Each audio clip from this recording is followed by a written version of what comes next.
Chloe has joined us, so our Hello, our Chloe. IT specialist is online. Hi, Chloe. Awesome. All right, hi everybody. Good evening. Welcome to Creating Lift with Dr. McCauley and Dr. Macros. That's me, and Janelle's with me, and we have two amazing guests that we asked slash forced to join us for tonight's show, and we couldn't be more excited for this conversation. So tonight we're going to be talking about what it means to be dual working couple, or in the military we call that joint spouse. So joining us tonight is Janelle's husband, Chris McCauley.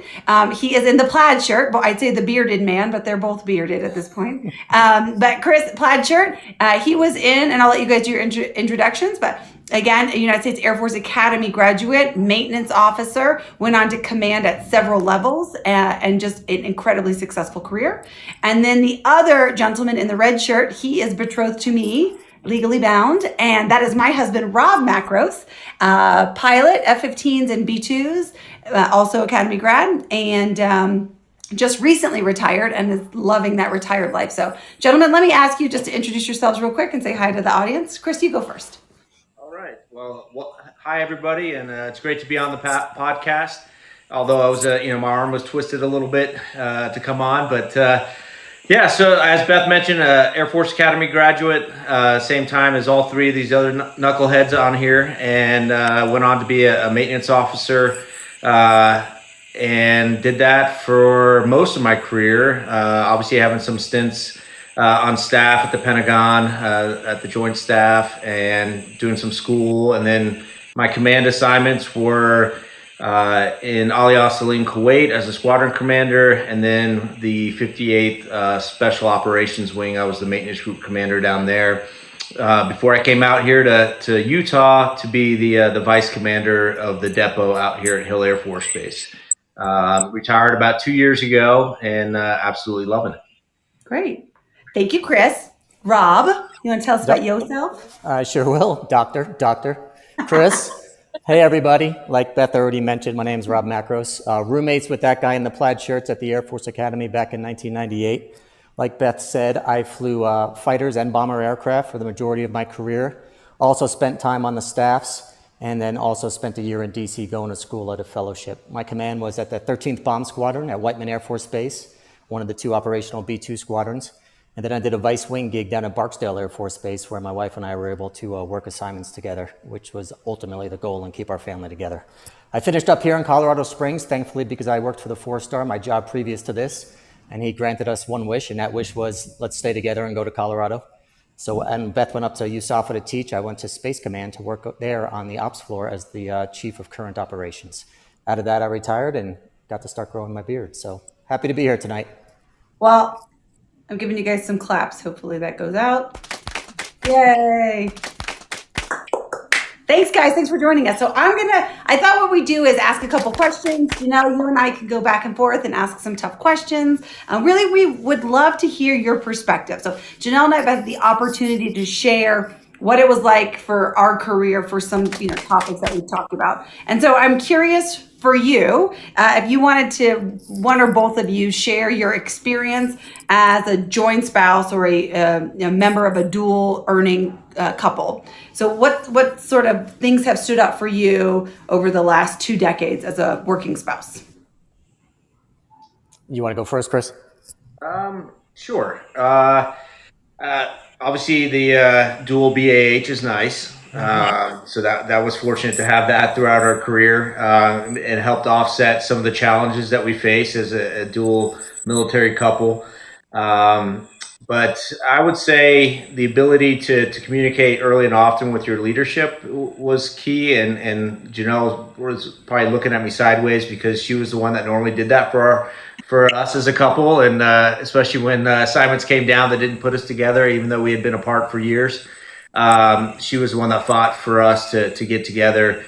And usually that involved getting your squadron, your wing, or your group leadership involved to help you make things happen and keep us together as a family. The other thing I would say, unlike Rob and Beth, Janelle and I had very compatible career fields early on in our career. Me being a maintenance officer, her being a pilot, she would fly and break the planes, bring it back, and we would have to fix it.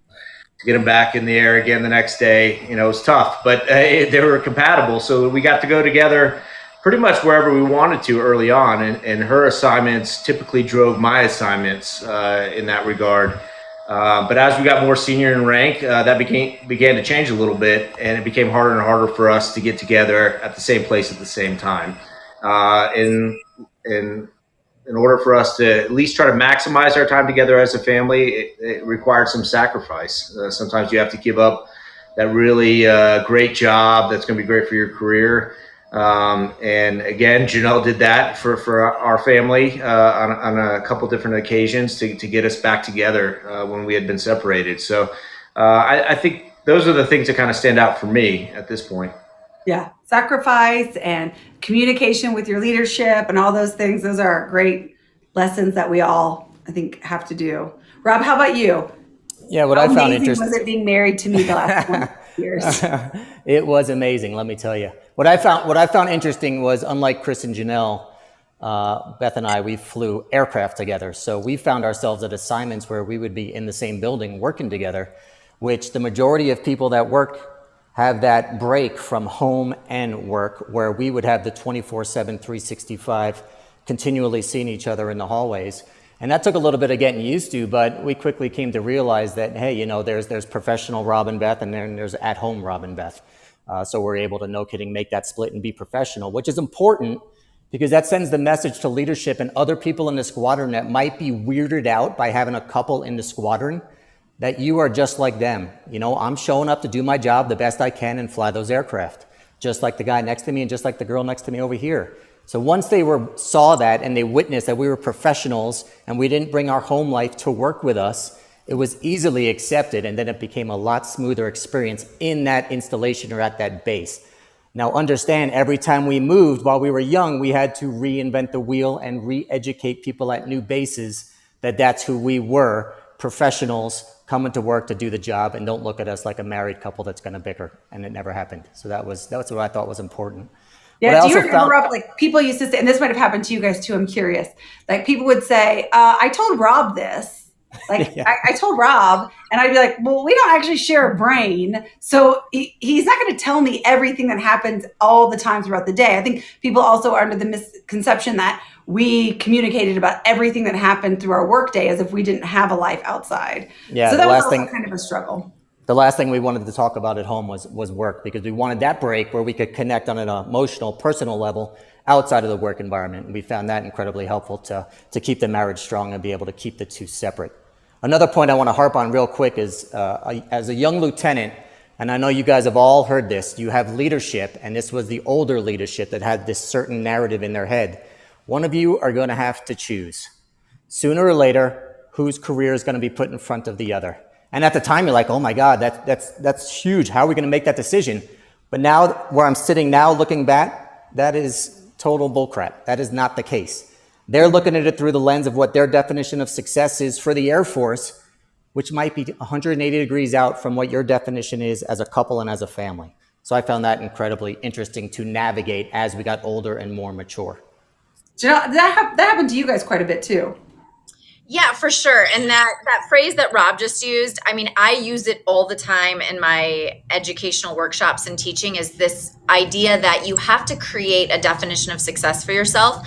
And especially if you have a family and you're a part of a couple, like it has to include a conversation with your spouse about what success looks like, because one of the things I think the Air Force does is it puts in your mind what your definition of success should be, right? And most of the time it's the old school one. It's your boss's, right? Priorities of, if you're enlisted, you should want to be a chief someday. If you're an officer, your goal should be a GO and a wing commander and then a GO. And if you don't have those, you feel like you're out of place somewhere or not normal in some way. Or it's like this unwritten rule, no one wants to talk about it. And I think one thing that Chris and I were always really clear on is as long as we're enjoying what we're doing, as long as it's still matching up with our definition of success of where we want to be and where we want to go with our lives, and where our family is tight, then we'll stay in.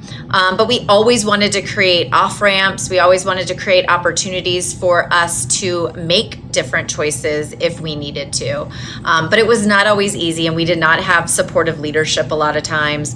There were good things though that were brought about. I do want to make one comment about Chris's, because he threw that in like I wasn't going to notice. But maintenance always felt like we broke their planes. But how many times did someone come up to me and they're like, "Ma'am, no one else will take this plane, but I swear your husband says it's okay. Will you sign off on it?" And I'm like, "Wait a minute, right?" So, and then I'm like, "Wait, is it our life insurance? Like, what's the?" Does he want to get that SGLI life insurance payment? Right. Is that what he's waiting on? But no, in all seriousness, I think one of the good things about especially our career fields is that maintenance and ops, right? They tend to have this kind of like bitter battle. And when you guys were talking about like your work dynamic, we would sometimes we'd be able to have some of those conversations at home to offer the other perspective, right? That sometimes in those meetings at work, like you just don't get to.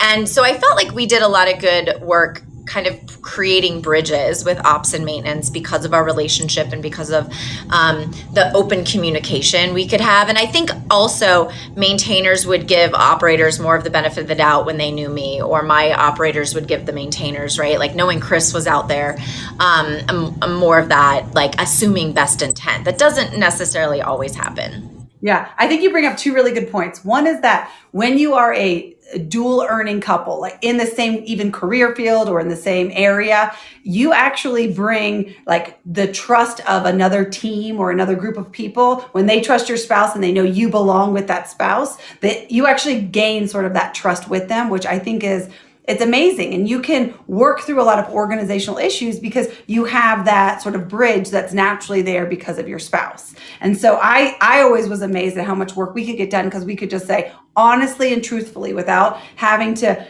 play these political games. Hey, this is what I'm working on. This is what you're working on. Is there a way our two sides can come together and maybe bring something additional to the team? And I think that's invaluable. That immediate, that relationship, that trust you have. But then the other thing is that you also gain, I think, from having a spouse. Like this was my own personal gain. When Rob succeeded, I succeeded because people naturally put us together. So as much as it was, sometimes, hey, we don't share a brain, don't lump us together. When it was beneficial, I didn't mind being lumped in with Rob because he was succeeding in a lot of places and people just naturally assumed I had those same talents. So yeah, I thought that was Beth, I can totally relate. So like the story of my career, and I'll let Chris make some comments here too, but I felt like the story of my career in my life is like number 2 to Chris McCauley's number 1, right? Like, and I think I remember we got promoted to major lieutenant colonel. Well, no, he got promoted to lieutenant colonel ahead of me, but I think it was our major promotion that we had done together.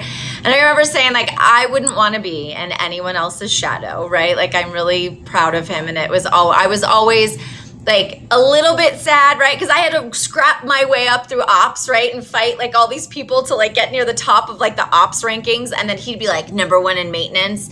And I still remember we were both CGOs of the year for our like ops group and maintenance. And everyone's like, which of the McCauleys is going to win? Of course, Chris did.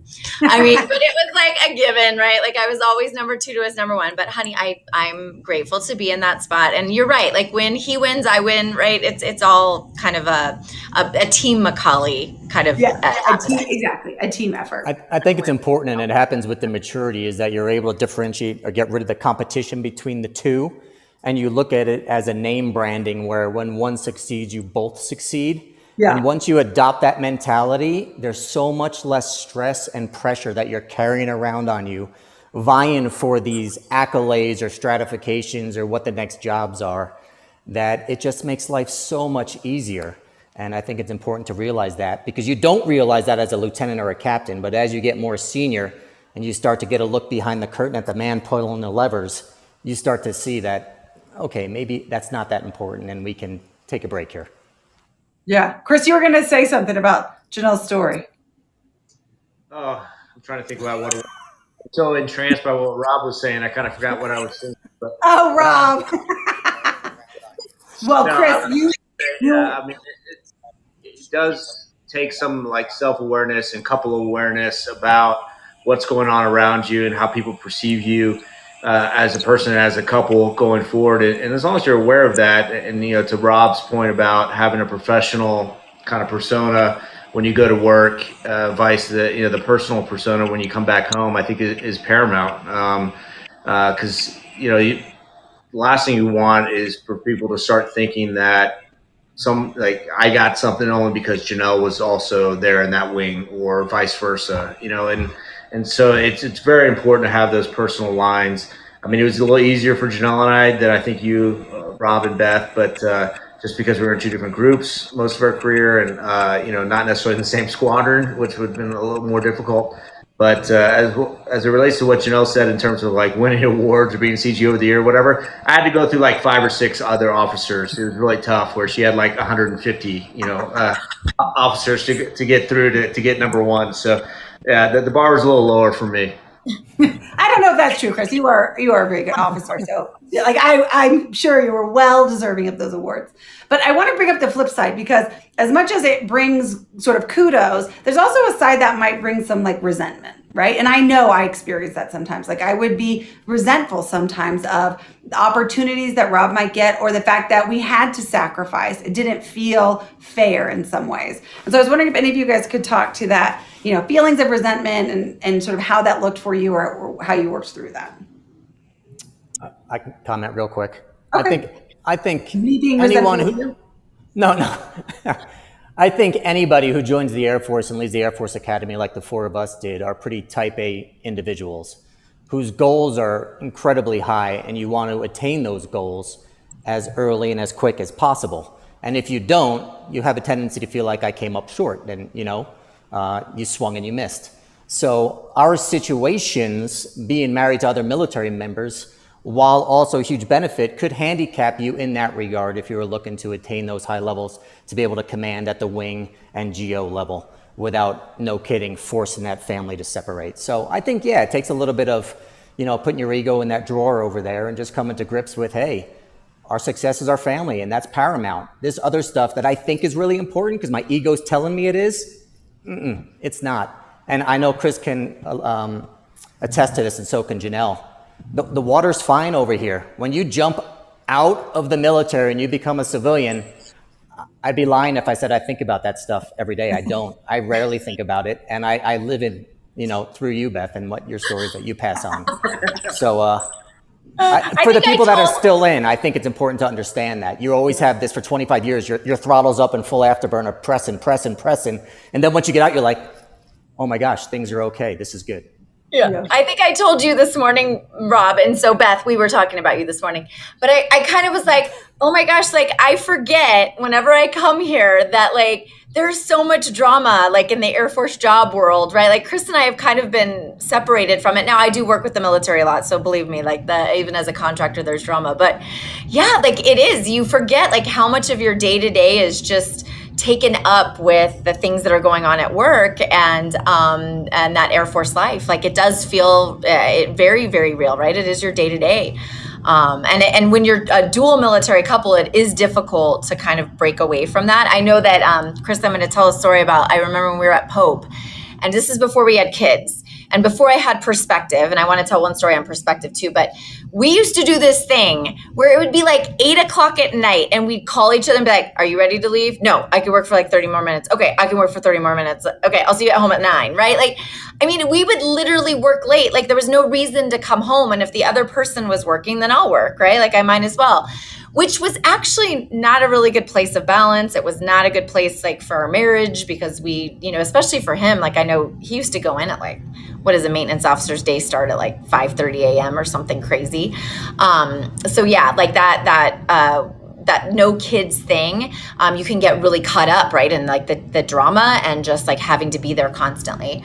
One story that I remember when I was a C-21 pilot, one of my he was my aircraft commander one day, and we were flying and we were talking about his daughters or whatever. And he said, you know what the greatest thing about having kids is that it doesn't matter like how you did on your check ride, what happened at work, like what drama thing, or you said something, someone else said something, you didn't perform as well as you wanted, whatever happened, when you walk in the door, there's like these little people that love you unconditionally, right? And so it's like you remember that there's this other side of you and this other space. And I know for many years, Chris and I didn't have a real good connection with that. And so it was really good when we started having kids, because I think that really grounded us in what was most important. Yeah, I think we get resentful of things that we think we want or that our ego drives us to want. And then when you truly say, but what is valuable or what is important? You know, we used to say, I want at my retirement, Rob always said, I want you and the girls sitting there smiling, you know, still part of my family. And I think, yeah, that's a definition of success. That's I wanted wife version 1. Wife version 1. Still here, people. She looks like she could be a version 2. I mean, let's be honest. Thank you. Hot wife. Thank you so much. Oh, thank you so much. So here's a question for you guys. So another one. Did you guys ever notice us getting treated differently? So Janelle and I have talked about, noticing that we were often treated differently, and you were in and around us. And I was just wondering if you guys ever noticed, or any, females or minority groups that we worked with, did you ever notice that? And if so, when might you have noticed that? Rob, I noticed. We talked. Yeah, I noticed it quite a few times, and a lot of the times is when you would come back and go, "Did you see that? Did that just happen?" And a lot of it was in whatever community we were in. A lot of the senior leaders, when they were talking to us as a couple, they would, no kidding, be talking to me, eye contact with me the entire time, and it was like Beth was not even standing right next to me. Equal in rank, equal in job status, level of responsibility. And a lot of these people knew us, and to me, I was just like dumbfounded. When Beth brought that to my attention, every time after that I noticed it, I'd be like, holy cow, she is right.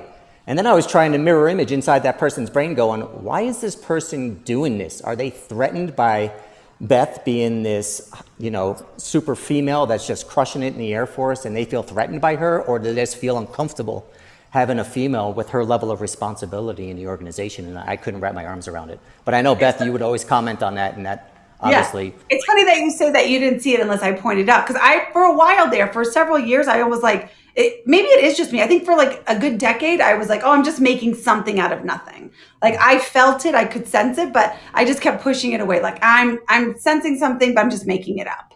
And other people would say, no, I don't notice it or whatever, until I was finally like, no, that is definitely happening. Eye contact, I pay a lot of attention to who is eye contact. The other thing I always noticed that Rob and I, when we were both, again, same job, I can remember one of our daughters was sick, and in the morning I was with her, and our boss called and he said, I need this report. It's a classified report, so I need you to get quickly onto SIPR and do this report, the classified network. And I said, well, I can't because Chloe's sick, but I will be in at lunch and I will get it to you immediately. And he said, well, I need it as soon as possible. And he was very upset. And then that afternoon, we show up for a meeting at about 1:00. And I said, sir, the report is in your inbox and it's all completed. And he said, great. Where is Rob? And I said, well, Rob is home with our daughter because remember, she's sick and I took the morning and he'll have the afternoon. And he goes, he is such an amazing dad. What a role model of a parent. And I remember being like, huh? Like I was doing the same thing, and I got, almost talked down to for not being there. And he gets a freaking parade for like taking care of his ill child. Yay, Rob. Yeah. They actually named a street after me on Whiteman Air Force You're such a liar. They didn't name a street I'm sure they did. You joke about that, but I'm sure they did. Yeah. No streets named after you. Anyway, so those are definite things where I saw we got treated differently. I don't know what you guys kind of experienced.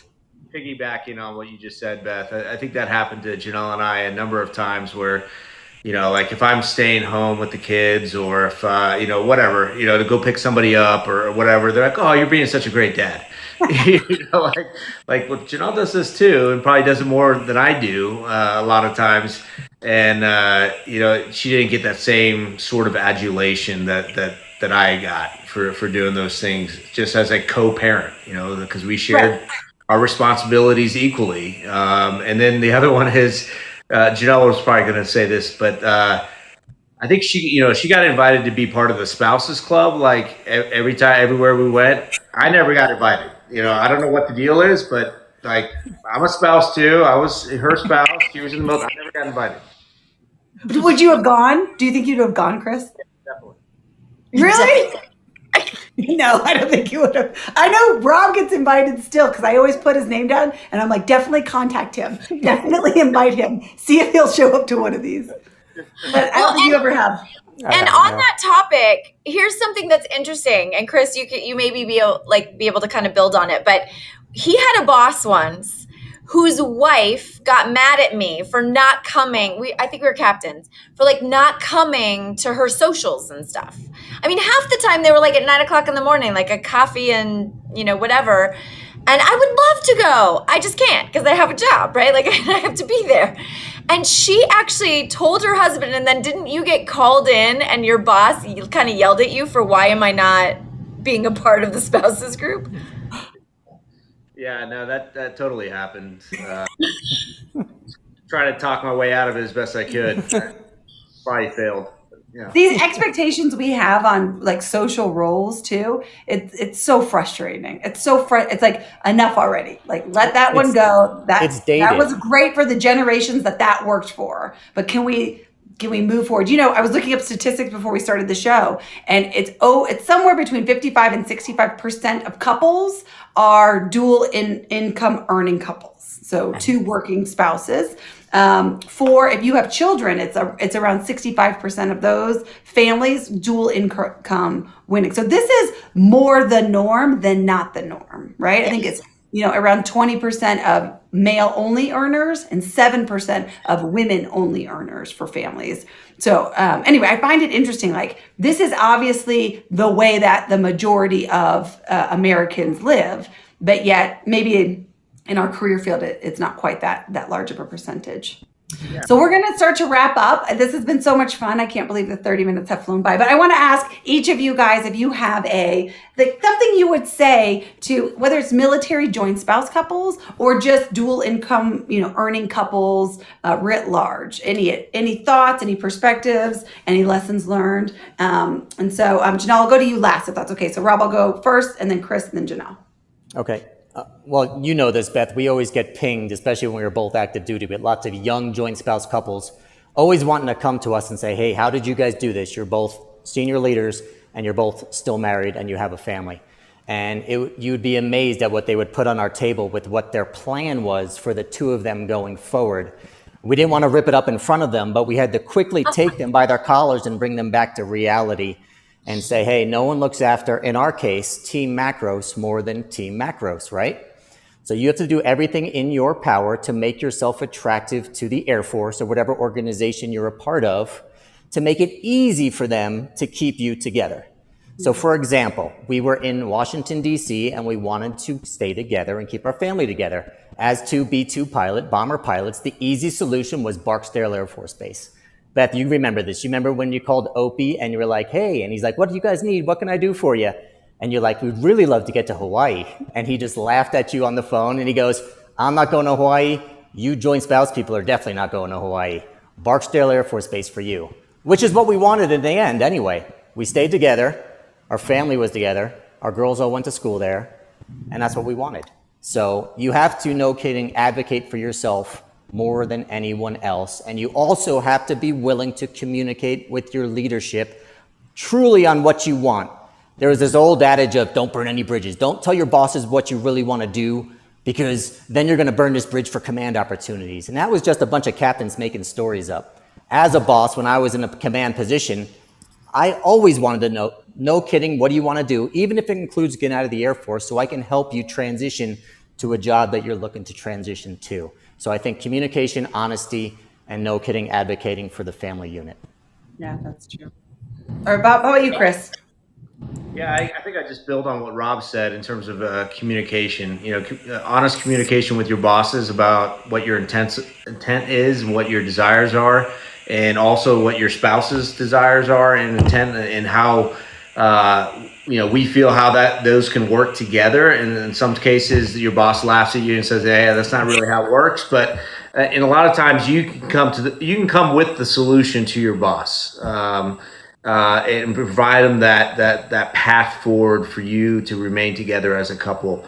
It doesn't always work, but I would say, in the last few years that I was in, I felt like there was a little bit of a shift in the Air Force in terms of looking out for dual spouse couples, and making sure that the Air Force is doing a better job. I don't know about much better, but doing a better job of trying to keep that in mind when they're making decisions about each one of their careers. Because there's a lot of jobs out in the Air Force, more than likely it can be done to keep a family together. Not always, but more than likely it can. It just takes some work, and it may take some phone calls and that sort of thing. And I think that we're seeing more and more bosses like Rob, like Beth, like Janelle, that are willing to do that really want to know what you want to do in your career and in your life, and they're going to work toward making that happen as best they can. So, hopefully that shift continues. And the other piece is, not only communicating with your leadership, but communicating with your spouse, and really coming to grips with what each one wants to do, and how do you make that happen, and continue to have that conversation, because that evolves over time. Like Janelle said, when we're early on in our career, we didn't have children, and we were, working a lot and trying to make things happen for each one of our careers. And then things change when you have kids, or when you grow your family, or just when life events happen. You have to have that conversation continually so that you're both on the same page, and that you can clearly communicate that up your chain with your team at AFPC, or whatever the HR element is of your corporation. So it's a lot of communication. Yeah, absolutely. So I would say the same thing I said to a cadet that asked me this exact question earlier. It was like, she was me, right? She was like, I want to be a C-17 pilot. I want to have a family. And then she said, Beth, like the phrase that we both hate, but I've heard you can't do both, right? Like, and It's impossible. It's impossible to do both. And I just want to say, oh my God, like, what did we spend 20 years, right? Like doing these careers and having these families for? And I told her, because she said something like, well, I heard you just can't have it all. And I said, well, of course you can't have it all at the same time, right? Like, but there's nothing that says you can't, like, harmonize is the word I use instead of balance, your work and your life and get everything you want out of it, right? Like, there's nothing that says you can't be like, have the role of a mom, have the role of a spouse, have the role of a pilot, have the role of a leader. You may not be able to do like kick ass at all of those things at the exact same time, but you can do all those things, right? Like, and I really despise how parts of our culture, or I heard someone say something to someone else, like, you can't do this. And the other question I get asked inside that is, how did you do it? And here's the other piece. I tell people everything in life is hard. My phrase is choose your hard, right? Like, don't think that like there's an easy path and you're going to search it out and it's going to be like, oh, life is going to, everything I want is going to be so easy. Everything is hard. So you have to choose what type of hard you're going to tolerate. And so for us, it was like, we wanted to have this life where we were doing amazing things. We were serving, but we also had the family and the kids and all of the joy that comes with that. Was it easy? Oh, heck no. And when people ask how we do it, I honestly say, I don't think we knew another way, right? Like, that was the hard we chose. And so that was the path that we were on. And we made it work because we had communication. We had, like bosses that knew what our priorities were, and so that they could be supportive of it. But I want to also echo what Rob said. No one in our entire careers cared about Team Macaulay more than we did, right? So that had to be like the priority focus. But Beth, I want to ask you, like, what's your answer to that question too? So I would say for me, it was helpful to constantly talk about what what I wanted, what I needed, what was, what was happening and what was important to us. And then, make sure I understood what Rob needed and what the girls needed. And for me, I made micro decisions so I didn't have to make a macro level decision, right? So I made small decisions. I'm going to leave work early so I can make sure I'm at the dance recital, or I'm going to make sure I do this, and this, or I'm not going to try and achieve that goal because that's not helpful for our family. But that I didn't get to the point where I felt like, oh, that's it, I want to just get out. And that's no problem if people choose to take a large path. But for me, it was helpful to just constantly make a whole bunch of little decisions. So I never had to make this huge, this is just not working decision. We made decisions every day to make it work, commit to it working, because we have this idea that we know we want to serve. And also, I just can't advocate enough to say, do not answer the question, whose career has priority? Just don't refuse to answer it, because that's it's a false question. It's a false issue that they're putting in front of you, because the good leaders, the good people will figure out a way to meet the needs, because you're a valuable asset to the company, or in our case, to the Air Force. And so I always say, refuse to answer that question, because I answered it once and it really bit me hard for years. And finally I had to come back and say, hey, I take it back. I don't think you should prioritize Rob over me. I think I'm equally valuable. But people easily wanted to go down that path. So I think advocating for yourself, communicating with your spouse, all those things you guys talked about were really, really valuable tools for us as we progress into what I think is the next generation of, this is the norm. What we experience is really the norm. And so I think it was really important for us to share our stories, as funny as sometimes they are and as disheartening as they were over the last 25 years. We went through it together. And so thank you guys for you two gentlemen for joining Janelle and I, and Janelle for you sharing once again. We can be found, if anybody's ever interested, we will be on YouTube. We have a Creating Lift channel. And thanks to my daughter, Chloe, who is our IT specialist. She always loads up these videos. We will be back again next Thursday at 7 p.m. on the channel here on Fireside, to be sharing again some more mentoring perspectives and thoughts, and just really working to create lift and help lift others. And Chris and I can be found at the golf course and O'Malley's. Cheers, you guys. Cheers. Cheers. I love you. Love you. Bye, guys.